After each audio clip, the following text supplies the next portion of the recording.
ഞാൻ ഒരു മുട്ട ഓംലേറ്റ് ഉണ്ടാക്കാമെന്ന് വെച്ചു. ഉള്ളി, പച്ചമുളക്, ഇനി ഒരു 5 മുട്ടയും കൂടെ പൊട്ടിച്ച് വെച്ച് കുറച്ച് മഞ്ഞൾപ്പൊടി, കുരുമുളക് പൊടിയൊക്കെ ഇടാം ഇടിക്കുന്നത്. സോ നമുക്ക് എഗ്ഗ് ഒരു 5 എടുക്കാം. സോ ഇത് ഞാൻ 5 മുട്ട എടുത്തിട്ടുണ്ട്. അത് പൊട്ടിച്ചിട്ടു.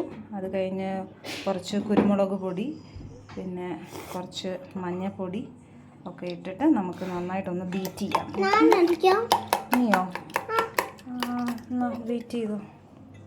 അപ്പോൾ കുഞ്ഞിനെ ബീറ്റ് ചെയ്യണമെന്നാണ് പറയുന്നത്. ഓക്കെ, ബീറ്റ് ചെയ്തോളൂ. നന്നായിട്ട് ഇളക്ക്. നന്നായിട്ട് ഇളക്കി നമുക്ക് കുറച്ച് ഉപ്പിടാം. ആവശ്യത്തിന് ഉപ്പിടുക. ഇളക്കിക്കോ കുഞ്ഞ്.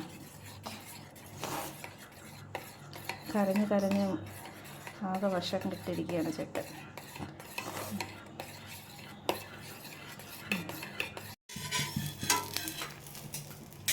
നമുക്ക് ഇതൊന്ന് മറിച്ചിടാം. ഓക്കെ, ഓംലെറ്റ് മറിച്ചിട്ടു. സോ ഇത് നമ്മൾ ചൂട് ചോറും രസവും മുട്ട വറുത്തതും കൂടെ കഴിച്ചാൽ അടിപൊളി. സോ മുട്ട വറുക്കുകയാണ്. ഒരു 5 മുട്ട വറുത്ത് നമ്മൾ മാറ്റി വെക്കുന്നതായിരിക്കും.